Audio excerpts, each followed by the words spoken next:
A private jet stalled on a quiet runway just minutes before takeoff. The ground crew panicked until an aging mechanic emerged from the fog and crawled beneath the aircraft, risking everything to fix a problem no one else saw. When the door finally opened, the woman inside stepped out and said something that stopped him cold. Before we dive into this unforgettable story of fate, kindness, and second chances, make sure to subscribe if you love emotional, heartwarming stories that just might change the way you see the world. Let's begin. A mechanic saved a stalled plane on the runway. The woman inside said, "I've been looking for you." The early spring sky over Willowridge Regional Airport was bruised with fog and low clouds. Wind swept the flat expanse like a hand brushing dust off a tabletop, and the thin gray light made everything look older than it was. It was 6:13 a.m. when the call came through the radio. "Tower to maintenance, we've got an inbound private jet stalled on runway 2. Possible hydraulic failure. Need immediate eyes on it. Jack, you on this?" Jack Monroe dropped his coffee and grabbed his worn toolbox without replying. He was already halfway to the rusted airport buggy. 52 hair graying at the temple's face, creased like an old flight manual, Jack didn't waste time with chatter. The runway was no place for second guesses. As the buggy tore across the tarmac, the control tower loomed in the haze like a ship in fog. The stalled aircraft came into view, a sleek, charcoal-gray Gulfstream G600 nose angled slightly to the left, as if reluctant to move forward. The jet had stopped halfway through takeoff prep, hazard lights blinking furiously. 2 ground crew members stood nearby, looking lost. Jack pulled up engine sputtering and leapt out. Who's touched what he barked? Nothing yet. We didn't want to good. He slid under the fuselage palms, dragging across cold metal. Years of experience told him not to trust automated diagnostics alone. A situation like this could go from inconvenient to catastrophic in seconds, especially with a fuel-heavy jet and unpredictable weather. Then he saw it. A ruptured hydraulic line was leaking onto a junction valve near the rear gear assembly. A hairline split, but under pressure, it could have locked the landing gear mid-flight. One bump on takeoff and the plane could have skidded off like a rock on a frozen lake.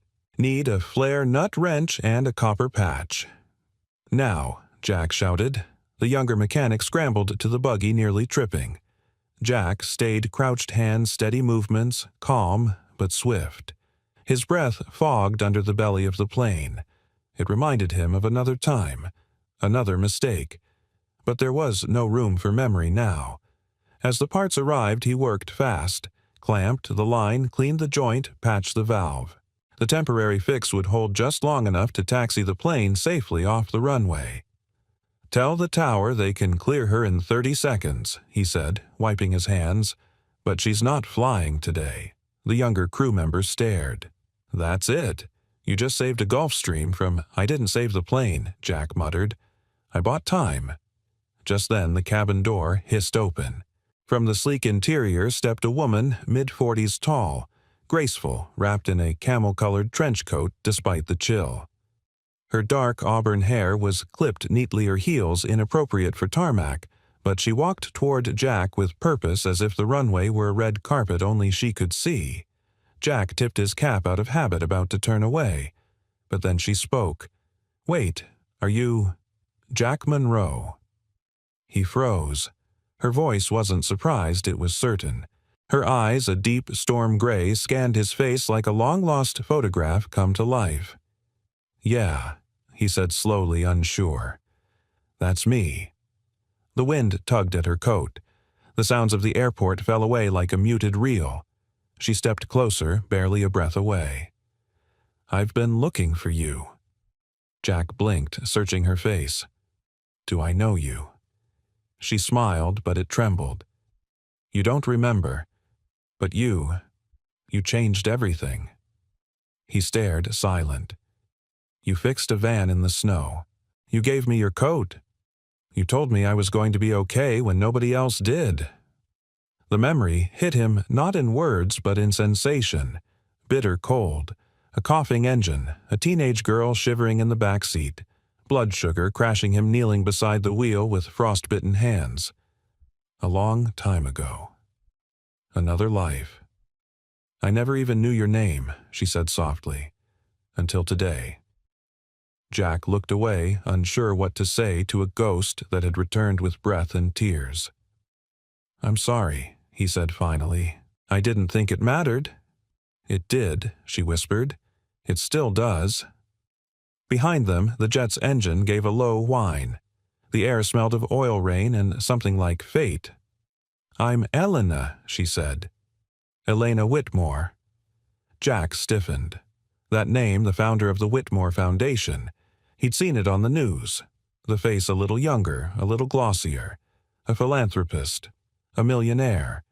A woman who'd disappeared for 2 years, then returned with more fire than before. And now she was standing in front of him, thanking him for a kindness he'd almost forgotten. Why are you really here? Jack asked.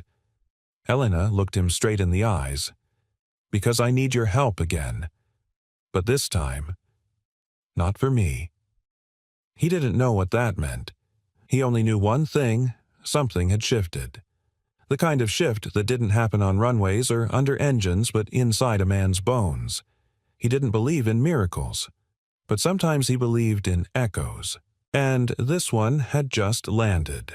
The diner was the kind that hadn't changed since the 70s, all chrome-faded red booths and the faint scent of burned coffee lingering no matter how many times they scrubbed the griddle. Jack sat across from Elena at a corner table, the window fogging slightly from the heat inside. He hadn't been here in weeks, and he only agreed to meet her because she didn't ask twice. She stirred her tea without drinking it, hands graceful but tense. Jack studied her quietly. She wasn't trying to impress anyone. No press, no entourage, no performative elegance. She looked sincere. And for a man who trusted few and forgave even fewer that mattered. You didn't have to say yes. She said at last, her voice softer than it had been on the runway. Jack shrugged. You caught me off guard. I figured the least I could do is hear you out. She smiled, and it was real. Fair enough.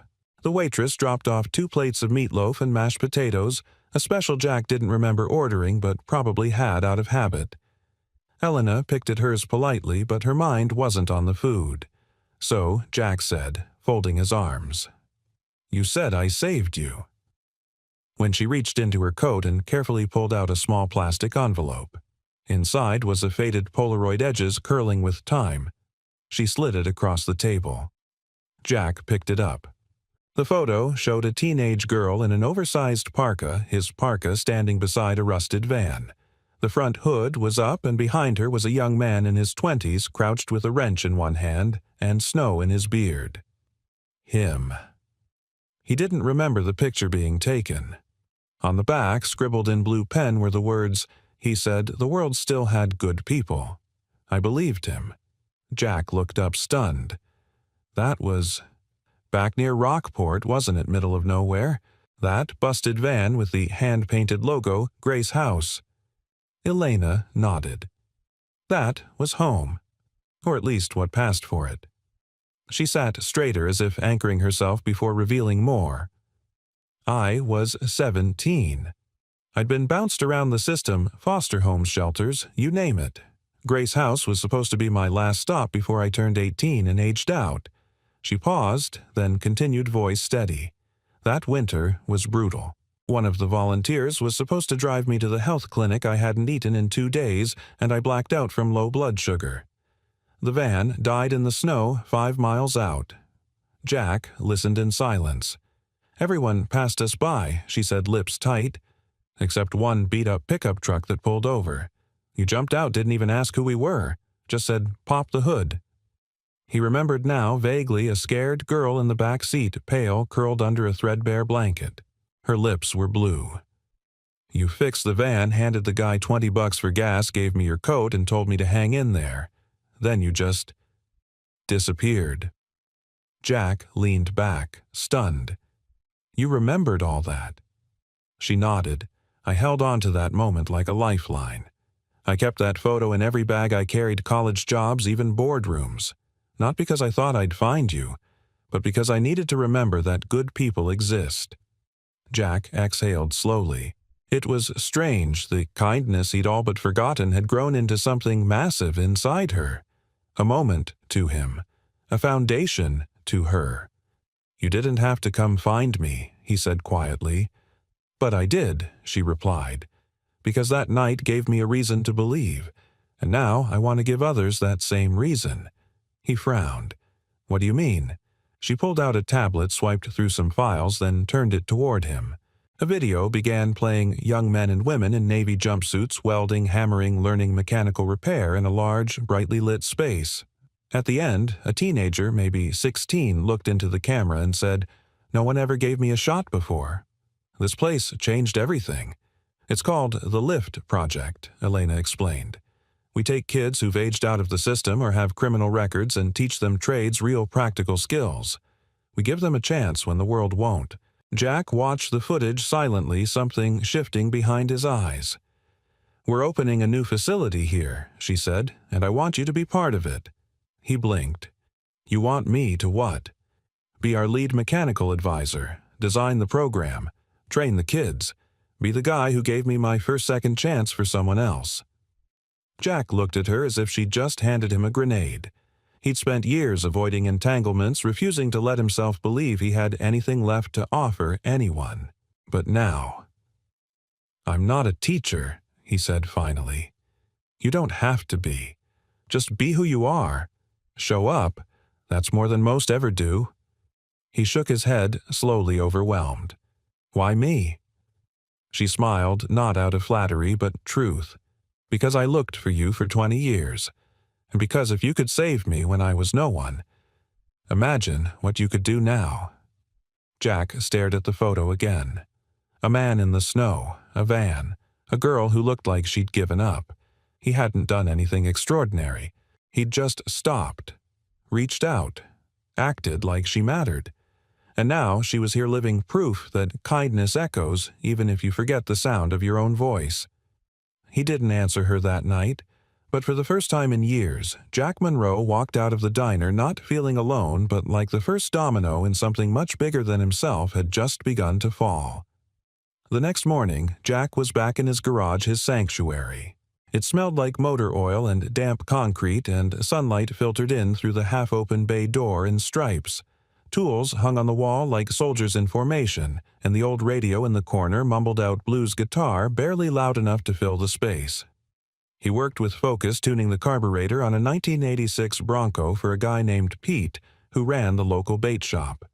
It was the kind of job he could do with his eyes closed, the kind he preferred predictable, mechanical, not human. But even with the wrench in his hand, his mind drifted. Elena Whitmore. He didn't need the internet to know who she was. He remembered seeing her on the local news a few years back, smiling beside a line of kids in blue uniforms. Back then, he'd thought someone's doing something right. He hadn't realized she was the same girl from that snow-drifted night, or that she'd carried him of all people in her memory like some sort of talisman. Now, she wanted him involved. Not just as a name on a plaque, but in the thick of it, building something that mattered. "I'm not that guy." Jack muttered to no one. He tightened the last bolt and wiped his hands. Just then, a knock echoed against the metal door. Elena stood there, trench coat gone, replaced by jeans and a zip-up fleece, her hair pulled back. She looked more like a neighbor than a philanthropist. "Hope I'm not interrupting," she said with a soft smile. Jack gave her a look. "This is technically trespassing." She smirked. "Technically, I brought coffee. Does that earn me 5 minutes?" Jack hesitated, then stepped aside. "Only if it's black." She handed him a tall paper cup. "1 cream, no sugar. It's how you took it at the diner. I guessed it wasn't a first-time order." Jack raised an eyebrow but said nothing. They sat on 2 overturned buckets near the Bronco, the kind of makeshift setup that always said more about a man than his words. "This is nice," she said, looking around. "Quiet. I built it to be. That sounds lonely." "Lonely isn't always bad." There was a pause. Then Elena said, "You've done this a long time, haven't you?" Jack nodded. "Worked for commercial aviation in Detroit. Quit about a decade ago." Why, he took a sip. The coffee was decent. Life got noisy. I needed something I could fix with my hands. He didn't elaborate. He didn't need to. Elena sensed it the way someone who's been through their own storms can recognize the weight others carry. I know you think I came here just to say thanks, she said gently, but that's only part of it. Jack watched her guarded but curious. There are kids out there. Jack brilliant, capable, and one bad break away from disappearing into the system. Most people don't see them. Or worse, they pretend not to. I've met a few, Jack said. They come around here sometimes, ask if I need help. Most just want to feel useful. Exactly, she said, eyes lighting up. That's where you come in? Not as a symbol, as a mentor. A man who knows what it means to be overlooked and still get up and do the work anyway. Jack let out a breath. I'm no role model. Neither was the man who stopped in the snow. He just showed up. That was enough. Silence settled between them. Then Elena reached into her bag and pulled out a folded brochure. The cover read The Lift Project, Willeridge Initiative. Inside were photos of a half-renovated warehouse space concept, sketches of training bays for welding, auto repair, basic aviation maintenance. Below that, a roster of open positions: program architect, mechanical instructor, shop safety advisor. We'll pay you, she added. It's not charity. Jack chuckled dryly. Didn't think it was. You'll have full creative input. You build it your way. No red tape. That got his attention. His way. Not someone else's vision. Not someone else's hands tied by bureaucracy. That kind of trust didn't come easy. Can I think about it? Of course, but don't take too long. She stood, brushing imaginary dust from her jeans. Then, turning at the doorway, she added, I'm not trying to pull you out of your cave, Jack. But there's a world out there that still needs people like you, whether you believe it or not. And with that, she left. That night, Jack stood on the porch of his small house behind the garage. The wind stirred the pine trees and the stars blinked through the thin clouds like old friends. He held the brochure in one hand and the photo Elena had left in the other. The picture, that frozen moment in the snow, was grainy, but there was something in the eyes of the young man in it. Hope, resilience.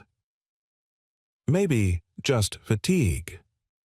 But now, decades later, the girl from that photo had come back not broken, but blooming. And she wanted others to bloom, too. Jack wasn't sure if he was ready. But something in his chest, the place he'd locked away after losing touch with his daughter after years of solitude, was stirring. Not loudly, just enough to remind him he was still alive, still useful, still seen, and maybe, just maybe, ready to say yes, even if he didn't know what that yes would cost. 2 days passed. Jack didn't call, didn't text. He spent the time in his garage fixing things that didn't need fixing. The Bronco ran fine now, but he kept tuning it anyway. The small engine on his workbench, an old Continental piston he'd salvaged from a crop duster, was already restored, but he disassembled and cleaned it again like he was trying to polish hesitation out of his own bones. Outside, the sun stretched longer across the sky, and kids biked past on their way home from school. Jack caught himself watching them through the bay door. They laughed, loud, reckless, full of a kind of hope he didn't trust. He told himself he was too old for this, too far gone. Teaching a bunch of kids with rap sheets and broken homes, he wasn't a mentor. He barely knew how to talk to people anymore. Still, Elena's words echoed. There's a world out there that still needs people like you. That evening, his phone buzzed. A text. Unknown number. Elena, I'm heading to the site tomorrow morning. Come see it. No pressure. Just a walkthrough. 10 a.m. 10:20 Rosewood. Jack stared at the screen for a long time. Then he set his alarm. The next morning, he stood in front of a half-renovated warehouse tucked between a bus depot and a shuttered tire shop. The paint on the outside was chipped, the sign crooked. But through the open bay door, morning light spilled across concrete floors, high ceilings, steel beams. The bones were good. Inside, a few workers were installing ventilation ducts while others unwrapped crates labeled donated equipment. Jack spotted welding rigs, a torn-down engine block tool cabinets with brand-new locks. Elena stood near the center clipboard in hand, talking to a man in a flannel shirt and hard hat. She turned as Jack approached, eyes lighting up with something between surprise and relief. "You came," she said. "Figured I owed you a look," Jack replied, hands in his jacket pockets. She didn't push, just handed him a pair of safety glasses. "Let me give you the tour." They walked through the cavernous space, her voice clear and confident. "This bay will be for basic engine work. Over there, welding and fabrication. That side wall will be classrooms, small groups, hands-on." She pointed to the far end. "That office will be yours, if you take the job." Jack raised an eyebrow. "You've already built me an office." She smiled. "I believe in preparedness and optimism." They reached the back wall where a set of lockers lined the corridor. Names were taped on them already: Luis, Kayla, Jordan. Jack traced one with his fingertip. "Your first batch?" he asked. Elena nodded. "We start in 3 weeks. 12 kids all vetted through community programs. Some with records, most with trauma, none with stable homes." Jack looked up. "You're throwing them into vocational training. We're giving them structure, purpose. They'll have counselors, mentors, a stipend, and people who don't quit on them after the first mistake." He leaned against the wall, arms crossed. "And you think I'm that kind of person?" Elena hesitated, then said softly, "I think you're the kind of person who helped a stranger in a snowstorm and didn't ask for anything in return. That's exactly who they need." Jack studied her. "This isn't going to be clean. Kids like that, they test you. Push buttons you didn't know you had. Some will leave, some will lie. You ready for that? I am. Are you?" That question hit him like a gear slipping out of place. He'd built walls around himself for years. After the divorce, after his daughter left and never looked back, after realizing that fixing machines was easier than fixing people. But now the wall felt more like a cage, and Elena had just handed him the key. He didn't say yes, but he didn't walk out either. Later that day, Elena led Jack to a break room still under construction. It had folding chairs, a dusty coffee maker, and a whiteboard with scribbled notes: mentorship days, Tuesdays, Thursdays, career talks, check-ins, first aid certs. She poured coffee from a thermos and handed him a cup. "Do you have kids, Jack?" she asked gently. He hesitated, then nodded once. "A daughter, Olivia. Haven't seen her in almost 20 years. She waited. She was 9 when I left Detroit. Her mother and well, we didn't agree on much. I gave up trying to win in court. Figured I'd just make it worse by fighting. And you haven't tried since Jack's voice dropped. I don't even know where she is now." Elena looked at him for a long moment, then said, "Then maybe this isn't just about helping others. Maybe it's about helping you too." Jack scoffed. "You think teaching some kids will make up for missing my own no. I think showing up for them might remind you how much you still have to give." She stood, collected her things, and left him alone with the quiet. That evening, Jack returned to the site. He brought no tools, no application, just himself.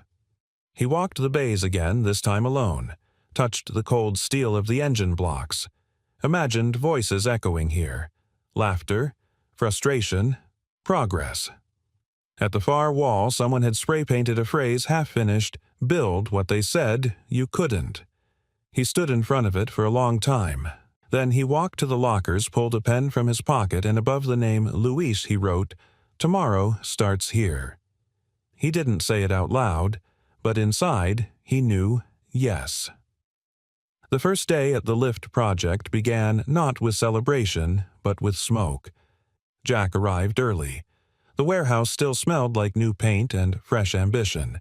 Outside sunlight cut through the mist like high beams glinting off the rows of donated cars and stripped-down engines. He rolled up his sleeves and adjusted the collar on his worn denim shirt. No logos, no title, just a patch from a long-defunct airline sewn over the breast pocket. The students arrived in staggered clumps, 12 of them most, with slouched shoulders and faces hardened by instinct. Boys and girls from different corners of town, different colors, different tempers.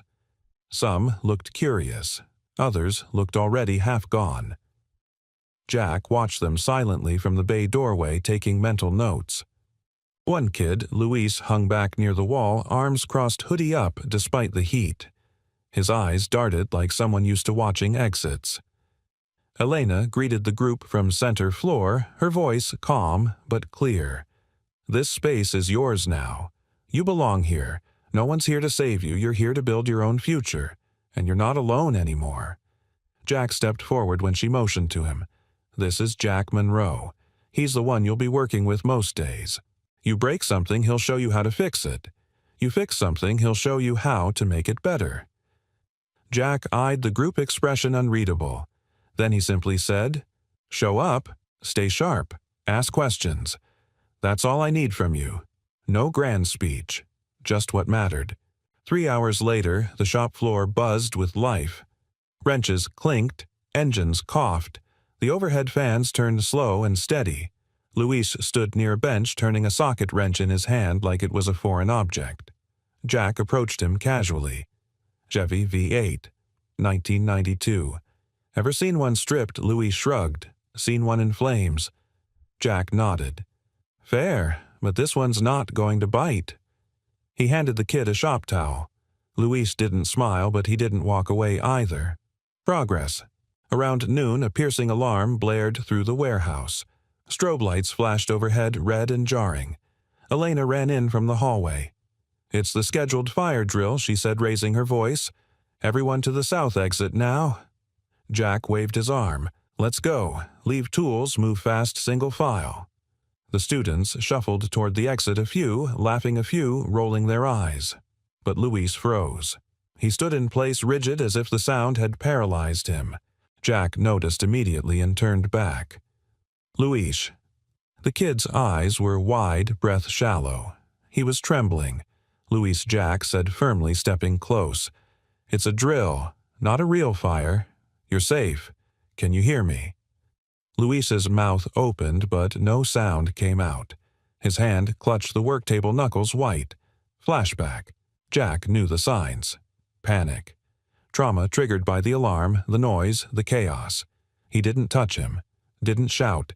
Just knelt slightly to eye level. "You're not where you were. You're here. Right now. Look around. Steel engines, nothing's burning. You're not alone." Luis's breath hitched. "Feel the floor under you. Solid concrete. That's what's real. This isn't then. It's now." Slowly, the panic receded from Luis's face. He nodded once, then followed Jack toward the exit, breathing hard but steady. Outside, the others stood in small circles, making jokes and kicking gravel. Elena saw Jack and Luis emerge and walked over. "Everything okay?" Jack nodded. He stayed. Luis shot him a quick glance, eyes dark with something like gratitude he didn't know how to express. Later in the break room, Elena handed Jack a bottle of water.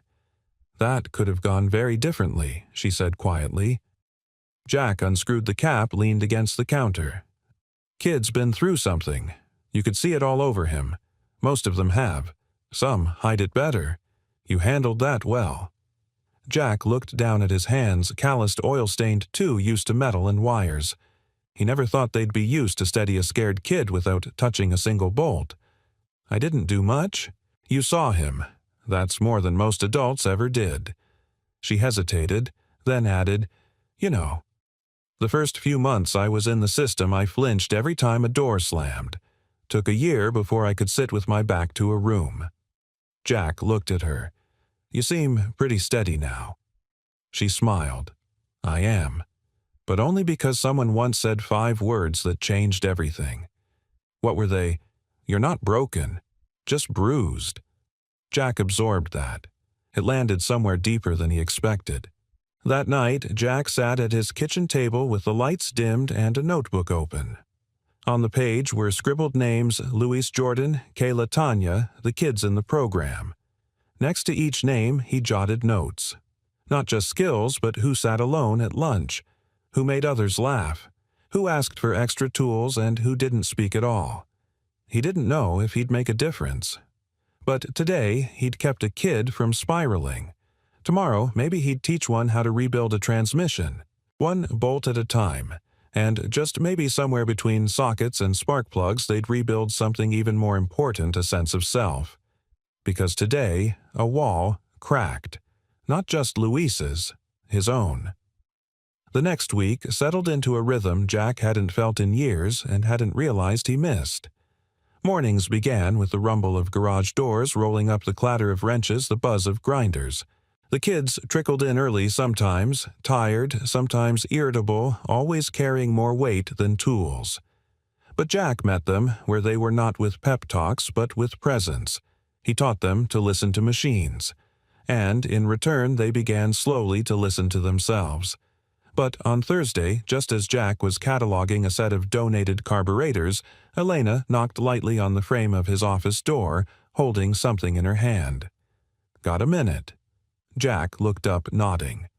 "Sure." She stepped in wearing her usual practical jeans and rolled sleeves, but her expression held a gravity he hadn't seen before. "I've been holding on to this," she said, offering a worn envelope. "It's yours, or at least, it was meant to be." Jack frowned, taking it gently. The paper had yellowed at the edges, the ink faded to a soft brown. His name was scribbled in shaky handwriting, Jack Monroe. No address, no return label. He turned it over. Unsealed. "Where did you get this?" "I wrote it. Years ago. After I tracked you down to Detroit."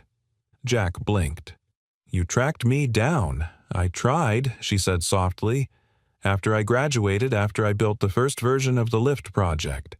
I felt this need to close the circle. To thank you properly. I wanted to tell you how much that one act had meant." She paused. "I found someone who knew your name. A woman. She said you were gone, that it was better not to stir the past." Jack's stomach turned cold. He didn't ask who the woman was. He already knew. His ex-wife had always been good at locking doors once they were shut. "So I wrote that letter anyway. But I had nowhere to send it." Jack unfolded the single sheet inside.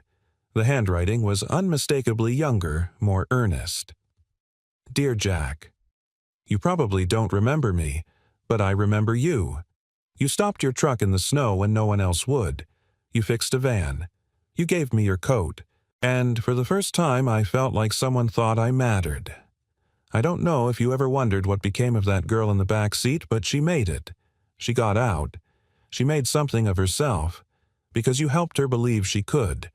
If you're reading this, it means I've found you, and I just wanted to say, thank you.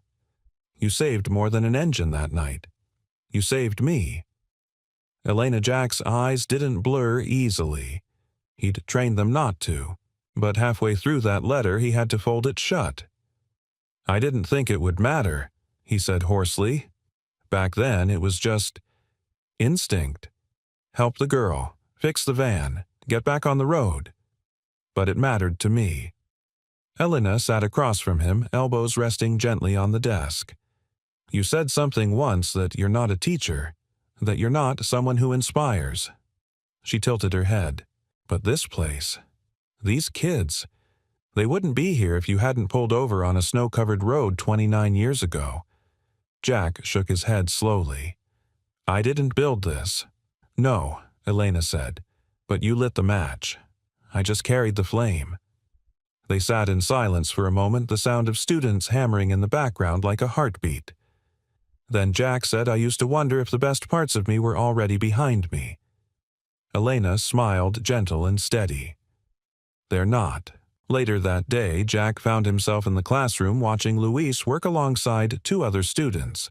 The kid was tightening a drive belt with more care than he'd shown all week. Jack didn't interrupt. He just watched, observed. The tension in Luis's shoulders had softened. Progress. Across the bay, Jordan, a wiry, sharp-eyed girl who rarely spoke, called out from the engine hoist. "Mr. Monroe, is it true you worked on 737s?" Jack raised an eyebrow. "Where'd you hear that Luis said you used to work commercial?" That you were like a lead mechanic or something." Jack chuckled. "Something like that? Then how come you ended up here?" she asked.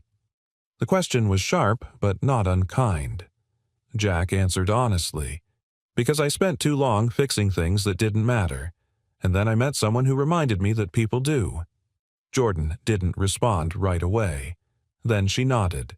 "That's cool." She turned back to her engine. Jack smiled faintly. That night at home, Jack sat at the kitchen table again.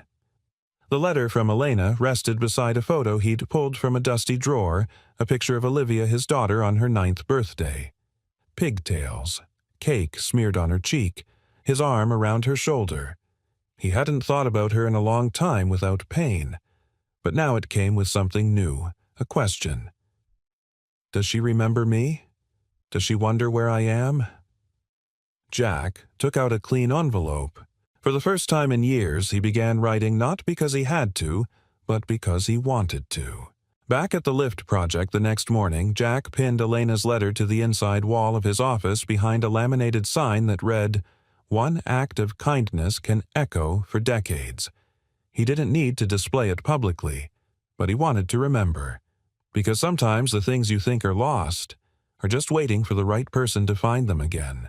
The following weekend, Jack stood at the edge of the hospital parking lot, engine still running, fingers gripping the wheel tighter than they should. The old GMC truck idled beside a white-striped curb marked "Emergency Drop-Off Only," but Jack wasn't here for any emergencies unless you counted the one pounding in his chest. He'd driven nearly 2 hours to get here, not because he had to, because he couldn't not anymore. In his back pocket was a note folded 3 times, worn along the crease with a name and a hospital unit number, Olivia Monroe. RN Cardiac ICU, 4th floor. His daughter. He hadn't spoken her name aloud in nearly 20 years. The information had come from Elena, gently, quietly, after she followed a thread from a nursing award photo Olivia had appeared in online. She hadn't pushed. She simply said, "She's not far," and then handed him the name, the address, the choice. Now he was here. And frozen. Jack stepped out of the truck eventually.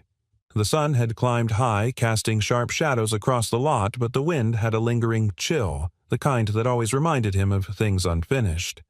Inside the lobby was modern, sterile, but not cold. A volunteer offered to direct him, but he shook his head and took the elevator alone. 4th floor. He stepped out into the hallway and found himself facing a nurse's station bustling with quiet urgency. He scanned the space. 2 nurses passed him, then a third blonde, mid-20s, maybe early 30s, clipboard in hand, listening to a colleague. Jack's breath caught. She was taller than he remembered, her face leaner, more defined. But the tilt of her head, the way her brow furrowed as she listened, that was all her mother. Her eyes, though, those were his. Olivia. He didn't move. He didn't speak. He just watched. And then he turned around and walked away. That night, Jack sat on the porch steps of his house, the sky glowing violet as dusk fell. He held a mug of coffee he hadn't touched in 10 minutes. Elena's voice played on repeat in his head. You don't have to fix it all at once, but you have to stop pretending it doesn't matter. She was right, and wrong. It mattered. But maybe that was what scared him most. He was still holding the photo of Olivia as a child, the one with her birthday cake and chocolate frosting across her chin. He remembered how she'd laughed when he pretended to be a robot and sang the birthday song in a mechanical voice. He remembered how tight she hugged him. And then the divorce, the custody battles, the long goodbye that wasn't said out loud, just signed into paper. He wondered if she remembered the last time she saw him. He wondered if she remembered at all. Jack stood, walked into the house, and sat at the small desk in his den. He turned on the lamp and pulled out a legal pad. He began to write. The next day at the lift project, Jack moved through the shop like a man with purpose. He was mid-demonstration with Kayla and Jordan, teaching them how to calibrate a torque wrench when Elena entered the bay with a visitor badge clipped to her blouse. She caught his eye and with a small nod motioned toward the break room. Jack excused himself and followed her in. Elena didn't speak right away. She closed the door behind her, then turned with an unreadable expression. "I hope it's okay I came unannounced." "Of course, you're always welcome here." She stepped forward, studying his face. "You went, didn't you?" Jack looked down, then nodded. "I saw her. From a distance. Did she see you?" "No." "Why not?" Jack exhaled slowly. "Because I was afraid the only thing she'd recognize was the part of me that left." Elena stepped closer. "Jack, she's a nurse, a caregiver, a woman who chose to help people for a living. That doesn't happen in a vacuum." Jack said nothing. She reached into her bag and held out a small envelope. Then led her to side. "What's this? I mailed your letter. I kept a copy, in case you didn't." Jack stared at the envelope, his name in his daughter's handwriting this time. Dad, and something stirred so deeply inside him it felt like grief and hope tangled into one. "You didn't have to do that, I know," she said. "But you've spent long enough being afraid of what you might find. I thought maybe it was time to let yourself be found." That afternoon, Jack went back to the classroom. Luis was at the back bench tinkering with a brake caliper, more focused than usual. Kayla was helping a younger student adjust their lift jack. He watched them with quiet pride. These kids didn't know his whole story, but they didn't have to. They saw him now, present, dependable, real. The rest would come if and when it needed to. Later that evening, Jack opened the envelope. Inside was a folded page, short, simple. Olivia's handwriting. "Dad, I don't know what to say. I didn't expect this. I've thought about you more than I ever admitted to anyone. I was angry for a long time, then sad, then numb. But I'm not any of those things now. I'm curious. Would you, maybe, like to meet for coffee? I'm free next Thursday morning." Olivia Jack folded the letter carefully and placed it on the table. Then he exhaled, long, slow, steady. It wasn't forgiveness. Not yet. But it was a door. And this time he didn't plan to walk away. Rain had been teasing Willowridge all afternoon, long stretches of heavy clouds and a stubborn drizzle that smeared the windows of the lift project's training bays. Jack had always loved the smell of rain on hot concrete. It reminded him of airfields of motion and pause at once. But today it reminded him of something else, fragility. He glanced up from the open hood of a '98 Camry and listened. The students were quieter than usual, the way people get when storms are near, when thunder hums low like a warning in the gut. At the far end of the shop, Luis was wiping down a spark plug tray. He'd come early. Again. Jack had noticed a change in him these past few days, subtle but steady. He asked more questions, checked torque settings twice, even stayed late to sweep up once. Trust Jack knew never landed all at once. It came in pieces. He didn't mention it. He just let the boy work. The thunder broke shortly before 3 p.m. A sharp cracking sound followed by a growl that rolled through the tin roof like a distant engine misfiring. Elena appeared at the doorway, umbrella dripping clipboard under her arm. "We've got a watch in effect," she said. "Local cells moving in fast, heavy wind, short bursts of hail. I've told the team to shut everything down by 4. Jack nodded. "Got it. We'll start wrapping now." But just as he turned to round up the students, a shout rang out across the parking lot. "Hey! Hey!" Jack and Elena rushed to the edge of the bay and saw Luis, soaked and breathless, running toward them from the side gate. "Tire shop, next door," he panted. "One of your delivery vans had rolled into the back alley. Some idiot left it in neutral. It's stuck and the water's rising fast." Jack didn't wait. He grabbed his jacket, shouted to Elena to keep everyone inside, and followed Luis through the downpour. The alley was already ankle-deep in runoff. Sheets of rain blurred the lines of everything, and there wedged against a sloped embankment sat the lift project's delivery van, half-tilted tires spinning uselessly in place. "Why were you even over here?" Jack called through the storm. "I was taking a shortcut home," Luis yelled back, "and I saw it roll. Thought it was some junker till I saw the logo." The boy's face was pale but focused. Jack could see it. The panic, the instinct to run, and the decision not to. "You did good," Jack said firmly. Now stay clear." Jack waded toward the van, the water swirling faster now. The rear wheels had sunk halfway into mud. One good heave might flip it if the axle slipped. He checked the front cab, empty, thank God. But the keys were gone. He needed traction and weight. He motioned for Luis. "Grab those sandbags by the fence. Stack 'em behind the rear tires."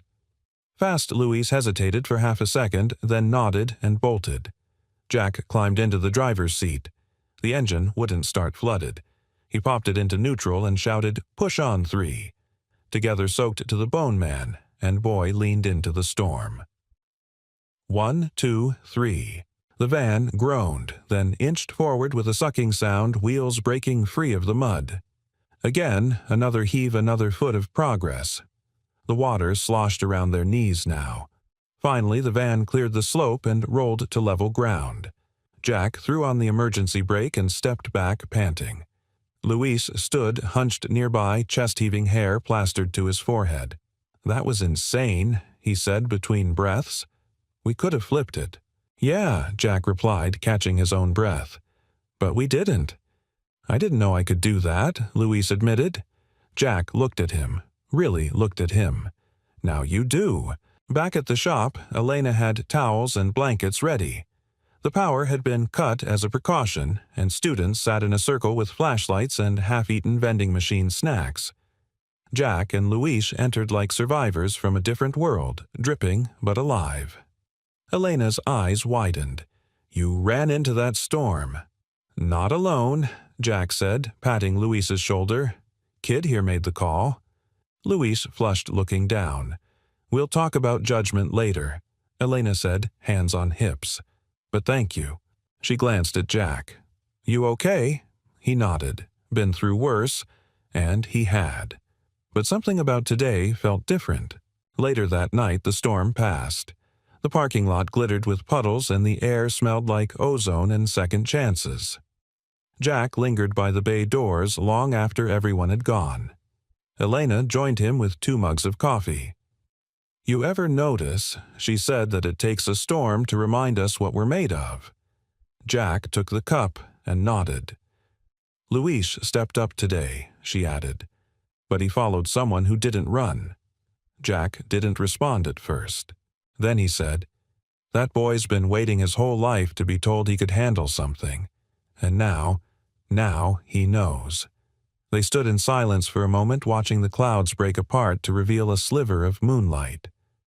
Jack sipped his coffee and added almost absently, "Funny thing is, I think I needed to know it too."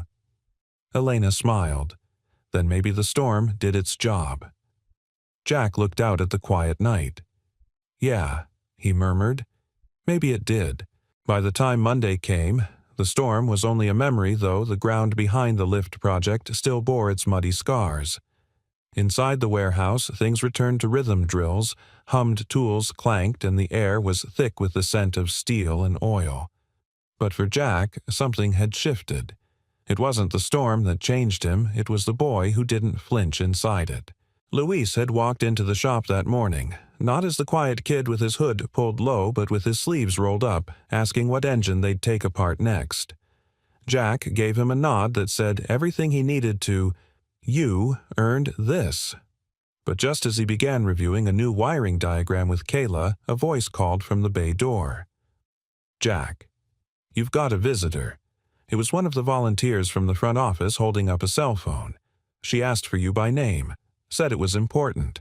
Jack wiped his hands on a rag and approached. The phone felt oddly foreign in his palm, as if he were borrowing someone else's life. "Hello." The voice on the other end was soft, hesitant. "Hi. Is this Jack Monroe?" He froze. His throat tightened. "Yes, it's Olivia." Her name in his ear felt like hearing a song he hadn't dared hum in decades. I wasn't sure you'd answer," she continued. "I almost hung up." Jack stepped outside, heart pounding. The autumn breeze carried the scent of turning leaves and diesel, a strangely comforting blend. "I'm glad you didn't," he managed. There was a pause. "Thank you for the letter," she said. "I read it more than once. I wasn't ready to reply right away. But then, I remembered your handwriting, and how you used to put little stars next to my name on school notes. Jack closed his eyes. He remembered those stars. A tiny ritual that had meant nothing to anyone but them. I didn't know if you'd want to hear from me, she said. I've wanted to for a long time, Jack said, voice steady now. I just didn't think I deserved to. Maybe we both spent too long trying to outrun the silence. A long breath passed between them, not awkward, not strained. Just full. Would you like to meet? She asked. Jack leaned against the steel frame of the bay. Yes, he said without hesitation. I would. Thursday morning. There's a diner near the hospital. Nothing fancy. But they've got good coffee. That's more than enough. Okay, I'll see you then. Olivia, he said before she could hang up. Yeah, thank you for calling. Thank you, she replied, for still being someone I could call. Jack stood there long after the line went dead. The warehouse buzzed behind him, but he was somewhere else entirely in a kitchen 20 years ago, helping a little girl pour pancake batter into a skillet shaped like stars. She hadn't slammed the door back then. She'd just gone quiet. Now maybe they were finally ready to speak again. That evening, Elena found Jack in the staff break room staring out the window with a half-drunk cup of coffee. You look like you just got back from somewhere far, she said, sliding into the seat across from him. Maybe I did. He told her about the call, about the diner, about how Olivia still remembered his stars. Elena smiled. You're walking into something good, Jack. He didn't answer right away. Then I'm scared. Not of seeing her, but of realizing how much time I've missed. Then don't miss what's left. She reached into her bag and pulled out a small object wrapped in a napkin. I've been holding this for a moment like now. Inside was a key brass worn engraved with Unit B, Tool Room. It's the only room we haven't finished. I wanted you to decide what goes in there. It's yours. Jack turned the key over in his palm. Why me? Because this whole place runs on what you've given skill steadiness presence. She paused. And maybe because I know what it's like to hope someone shows up. And what it means when they do. Jack looked at her, really looked at her, and saw not just the woman who had once been the girl in the snow, but someone who had made showing up her entire life's mission. Thank you, he said simply. For what? For reminding me who I still am. Later that night, back home, Jack sat at his kitchen table, the room dim, except for the small desk lamp beside him. He took a worn envelope from a drawer, Elena's first letter, and laid it beside Olivia's. 2 lives, 2 women. One he had saved without knowing. One he had lost and now had the chance to find again. Both had brought him back to himself. Outside, the wind moved through the trees like a voice, gentle, insistent. And Jack, for the first time in years, felt ready to listen. Thursday came with the kind of crisp, clear morning that made everything feel sharper, colors, more vivid air, more honest. Jack stood outside the little diner Olivia had chosen, hands shoved deep into the pockets of his flannel jacket heart, thudding like an overworked engine. He'd been here for 10 minutes, maybe 15, long enough to consider walking away twice. Then the door chimed. Olivia stepped out. She wore navy scrubs beneath a pea coat, her ID badge clipped at her hip. Her hair was tied back loosely, but her face, her eyes carried the same quiet intensity she had as a child. Jack froze. So did she. For one long breath, they just stood there, 2 people on the edge of something fragile. Then she smiled. You came, she said. Jack cleared his throat. So did you. They sat near the window, sunlight spilling across the formica table like something sacred.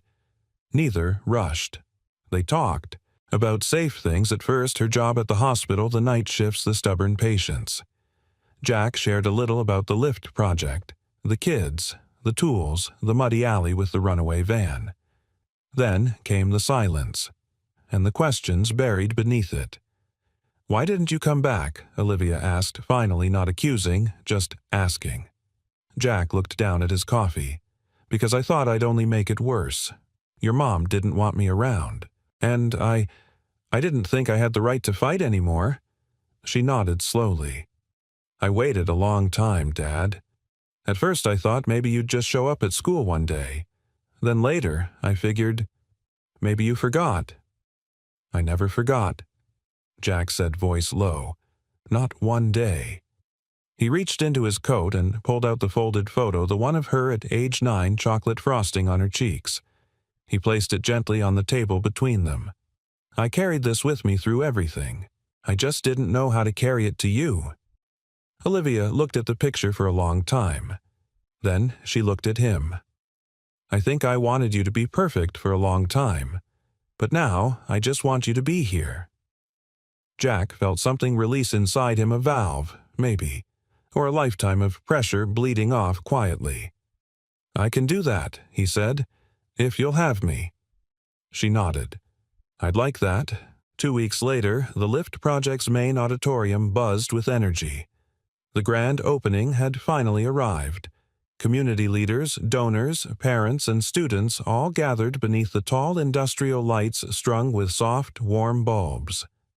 Folding chairs lined the center space facing a makeshift stage made from reclaimed wood. Jack had been roped into wearing a button-down shirt, clean jeans, and against his preference shoes that didn't have oil stains. Elena stood at the podium, composed but radiant. "This building," she said into the mic, "was once just concrete and echo. Now it's a space for rebuilding not just engines or careers, but lives." She glanced toward Jack in the front row.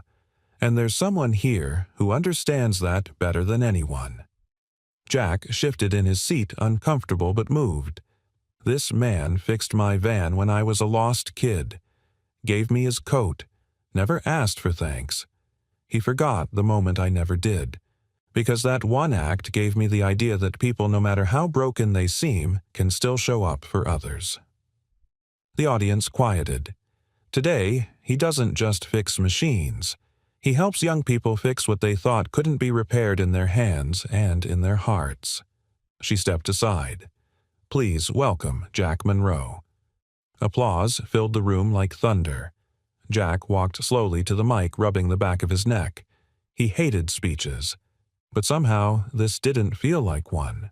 It felt like standing in the middle of something real, a moment made from threads woven long before he realized he'd been sewing anything. "I don't do well with microphones," he began. "I prefer carburetors and torque wrenches. But I know what it means to feel like you're too far gone to start over.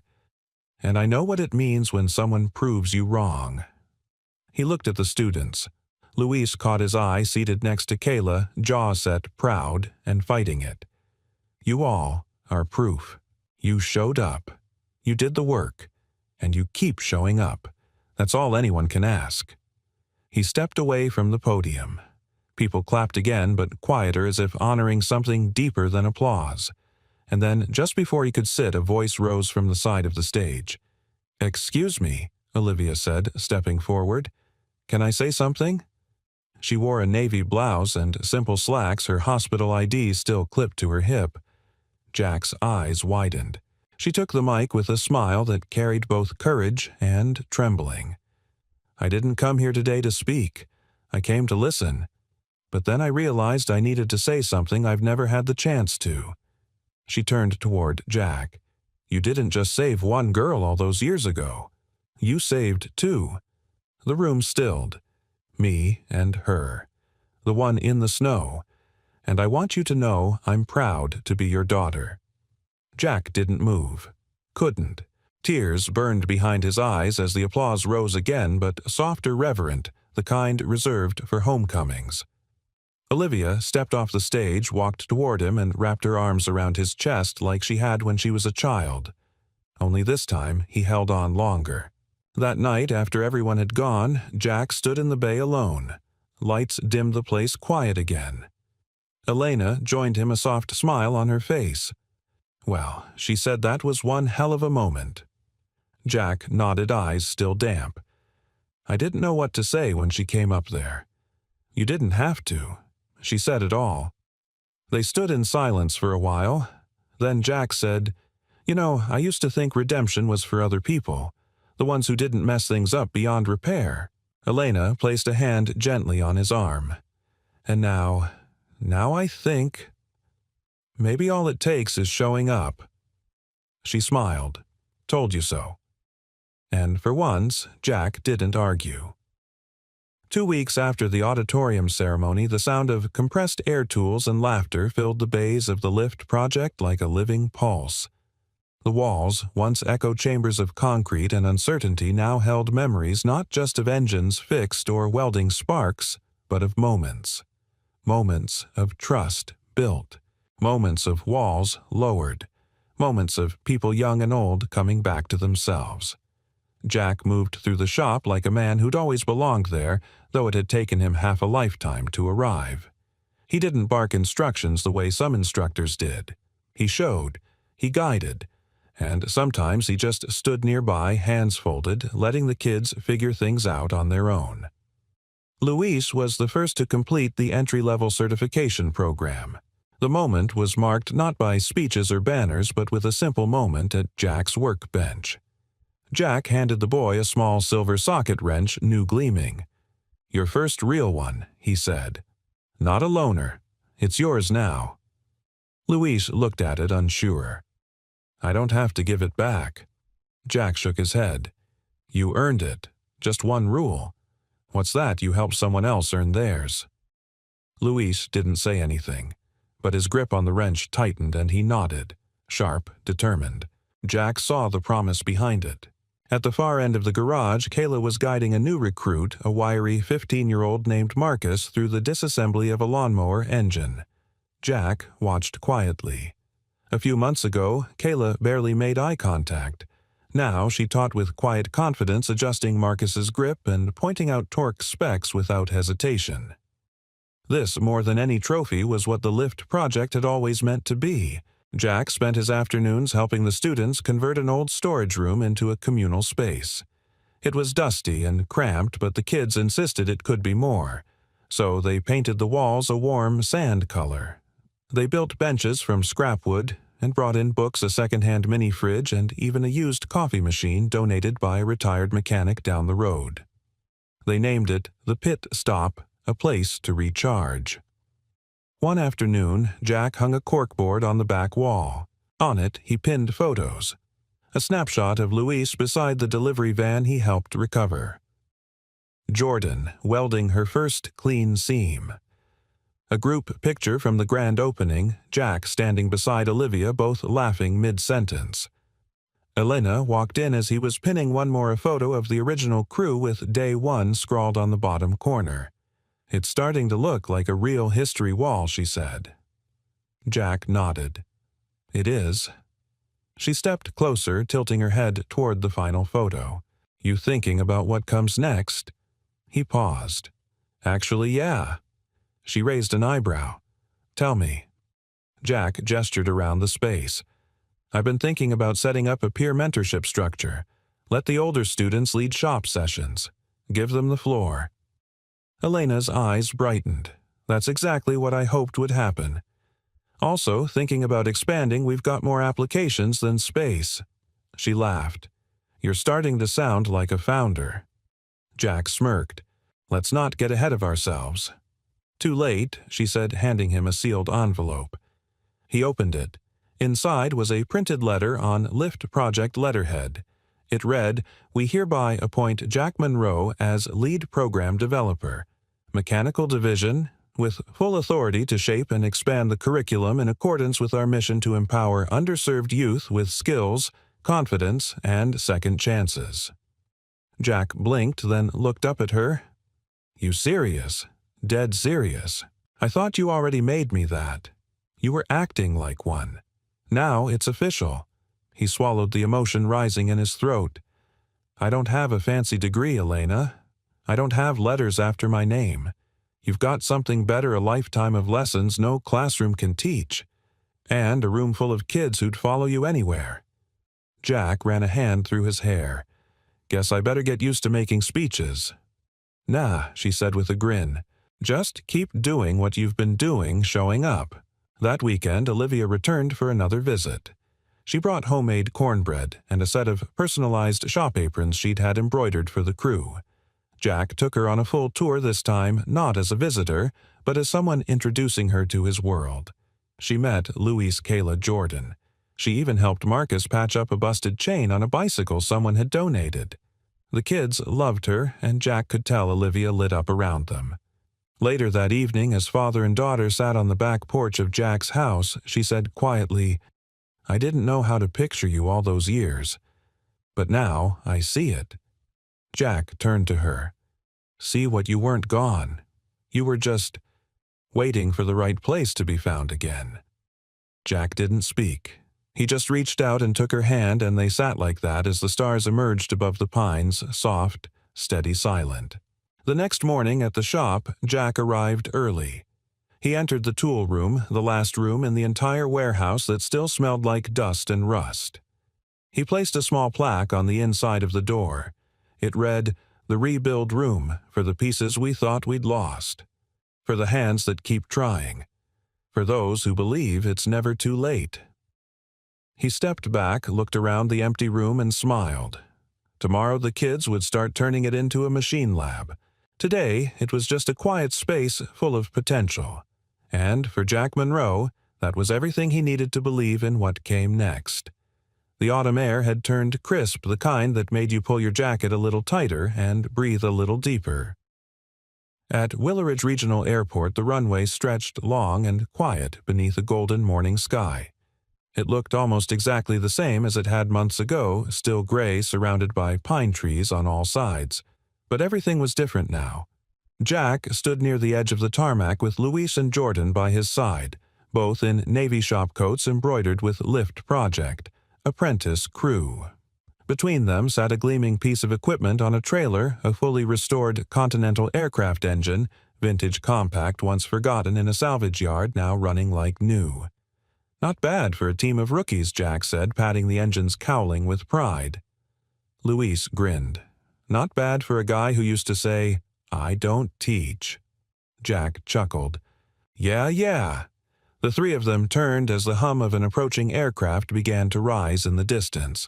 A small charter plane emerged from the clouds and touched down smoothly, its wheels kicking up a faint mist from the still damp pavement. The Lift Project's logo shimmered subtly on its tail just beneath the co-branding of Whitmore Charitable Foundation. Jack hadn't known Elena would arrive this morning. She hadn't said she would, but of course she did. The cabin door opened and Elena stepped down the stairs wearing jeans boots and a soft cashmere sweater beneath her coat. Her auburn hair caught the sun and her face lit up the second she spotted Jack. She didn't hesitate. She walked straight to him. "You finished it," she said, eyeing the engine. "The kids did most of the work," Jack replied. "I just pointed at things." Louis snorted. "Sure," and welded half the frame at 11 p.m.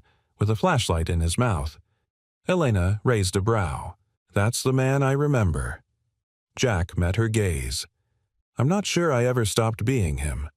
I think I just forgot." They stood in silence for a beat, the way people do when they don't need to fill the air with words. Behind them, Olivia pulled up in her car, honking lightly. She waved from the window, a to-go tray of coffees in hand. "Hope I'm not late to the party," she called. Jack grinned and turned to Louise and Jordan. "Go grab those from her, would you, and make sure she doesn't trip. She thinks she's a ninja." The kids jogged off laughing. Elena moved a little closer. "You know," she said, "the board's been asking about expansion. We're getting calls from 3 different cities wanting to replicate the program." Jack raised an eyebrow. "You telling me we're going national now? I'm saying people notice when something works, when something heals." He considered that, then looked out across the runway, the same strip of pavement where his life had quietly turned a corner. "This all started right here," he said.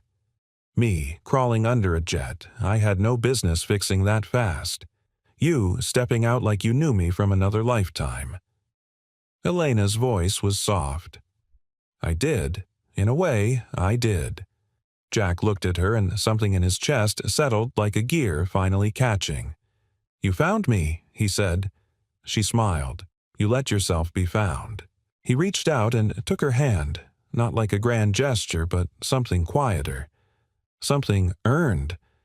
"I've been thinking," he said. That workshop we've been building with the kids is starting to look a little like that van I fixed all those years ago." "How so? It doesn't look like much to someone passing by, but to the ones inside, it's salvation." Elena nodded. "Then maybe we keep building vans?" "Jack, for everyone who still needs a ride out of the cold." He smiled. "Deal." Later that evening, as the sun dipped low and washed the sky in amber, Jack sat at his workbench back at the lift project. The bays were quiet now, the tools hung neatly in their places, the echoes replaced by the soft hum of possibility. He opened the drawer beneath the bench and pulled out 2 envelopes, one labeled Elena, one Olivia. Inside each was a photo. The same one. Jack, decades younger, kneeling beside a van in the snow. A teenage girl looking over her shoulder, eyes wide with hope. He added a small note to both in handwriting, a little worn but still steady. "Don't forget, what looks like a small moment might be someone else's turning point. Show up. Always." The next morning, Jack found himself standing in front of a new group of students. Fresh faces, uncertain eyes, sleeves too long, laces untied. He took a breath, then began. "Welcome to the Lift Project," he said. "This is where we rebuild machines. But more importantly, this is where we rebuild people." He saw a few eyebrows rise. One kid stifled a scoff. Jack just smiled. "Some of you are here because no one else gave you a chance. Some of you are here because you still don't believe in second chances. But here's the truth, I didn't believe either. Until someone reminded me that kindness isn't about rescue. It's about remembering someone matters." He paused. "So if no one's ever said it to you, let me be the first. You matter. You belong here. And you're not alone anymore." The room went still. Then someone clapped. Then another. And slowly the sound swelled, not polite, but honest. The kind of applause that meant we hear you. Jack turned to the wall where a new photo now hung, Olivia standing beside Luis, both laughing, grease on their cheeks. Beneath it, a handwritten sign, repaired, restored, reborn. And in that moment, Jack knew he hadn't just built a workshop. He'd built a legacy, a sanctuary, a home, and this time he wasn't leaving. Not ever again. We'd love to know where are you watching from. Drop your city or country in the comments below and tell us what part of the story touched you the most. If you haven't already, don't forget to subscribe so you won't miss any of our future heartwarming stories. Thank you for watching and for being part of this community that believes in kindness, second chances, and the quiet power of showing up.